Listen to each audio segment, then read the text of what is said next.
As the 2019 Volunteer of the Year, it is my great honor and privilege to present to you the 42nd President of the United States, William Jefferson Clinton.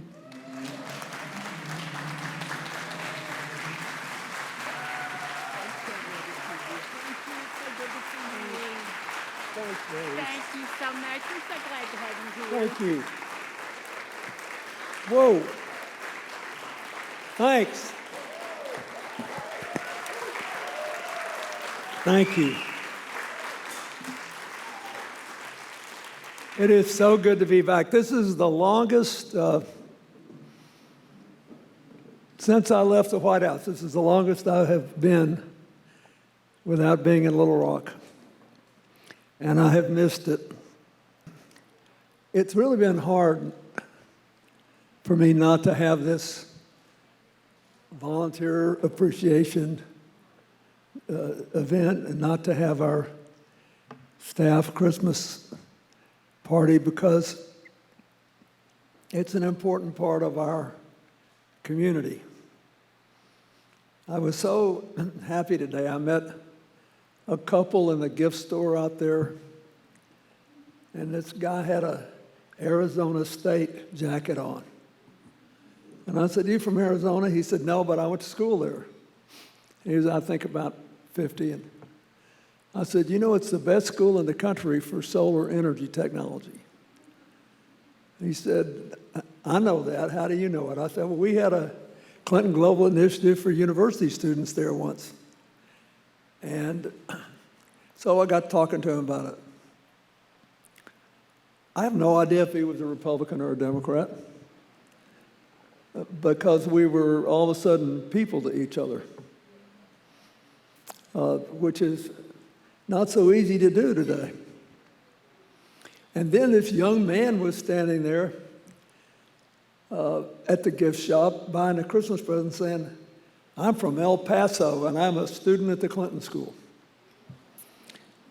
There you are. And I said, "You know, when I ran for re-election, my biggest crowd was in El Paso." He said, "I know, it's the year I was born."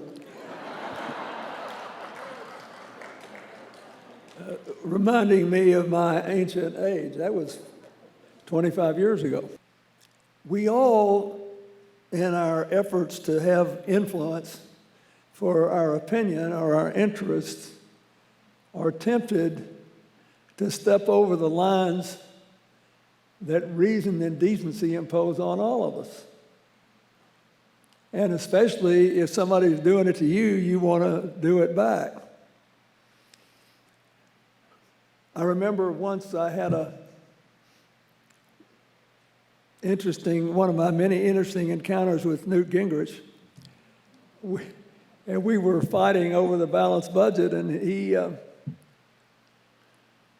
he was amazed that I was trying to get something in that budget to redress an injustice that I felt had been done to low-income working people. And he said, and I had to go out and take a phone call, and he looked at my chief of staff and he said, Newt said, "You and the president, Erskine, you really think we should all live under the same set of rules, don't you?" And he said, "Yeah, we thought that's what being in America was all about." And he said, "Well, we don't believe that." And I sadly think that point of view now has too many advocates in his party, but it's not a universally held conviction.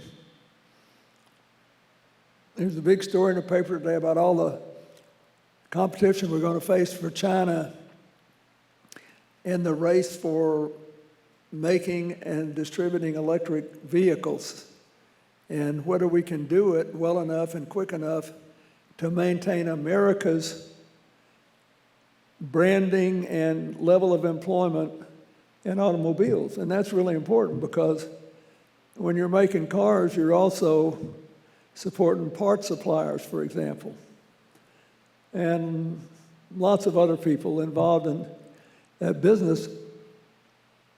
And I was thinking, we can do this, but we've got to do it as a country. And I hope you will think about that when people come through here. So, way back in the 1990s when Bill Clinton was president, a lot of people were saying that manufacturing was a thing of the past. One of the things that I knew when I ran for president was that in the previous 10 years when I'd been governor here, we were one of only 8 states in America that gained manufacturing jobs.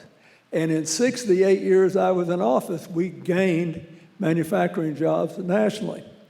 Now, that's not the end-all and be-all, but it shows you that if you're working together and you're getting everybody together and you've got a common goal, you've got a halfway decent chance of getting there. But if you spend all your time talking about your differences and trying to make short-term political gains out of slicing and dicing your adversaries, chances are you'll get a result that won't be very satisfying in the long run. So I ask you to think about that. I want you, when people come here, I've been all over the world and had people coming to me in country after country bragging on the people who work here at this library, who toured them around or answered their questions.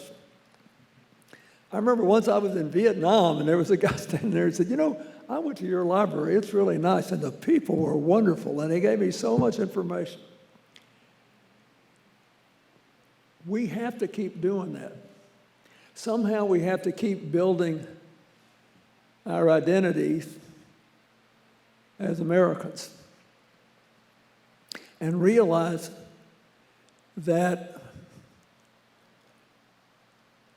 if you don't believe that we're all entitled to certain rights and that we all have to assume certain responsibilities,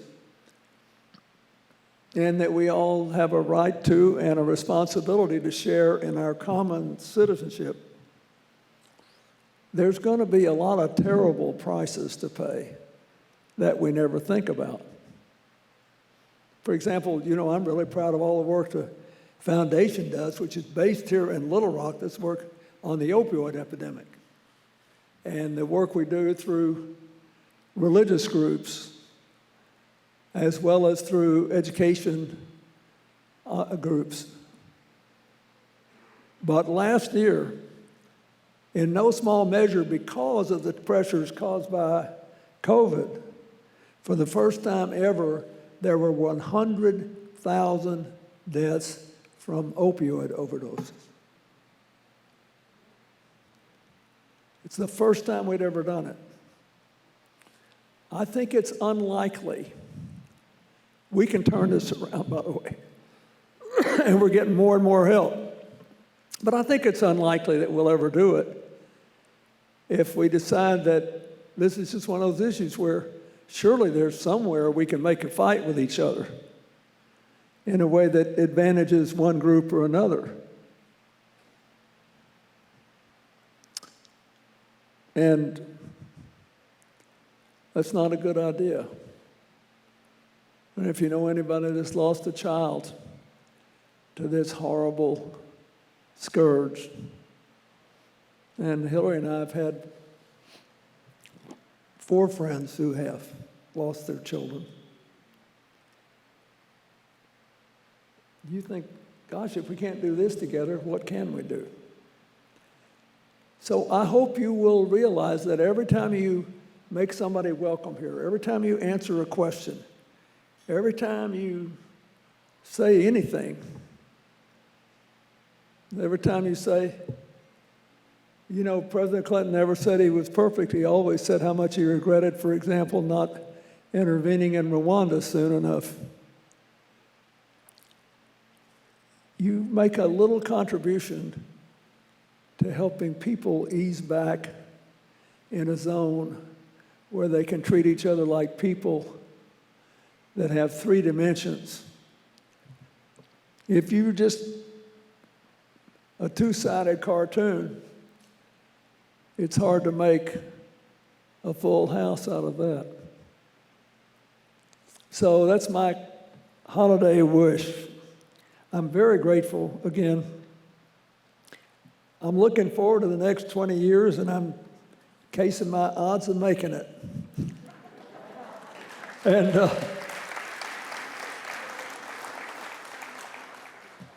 I want all of you to have a wonderful holiday season and look forward to next year. And unless something really unforeseen happens, I will never be close to this long away from home again. God bless you, and thank you so much.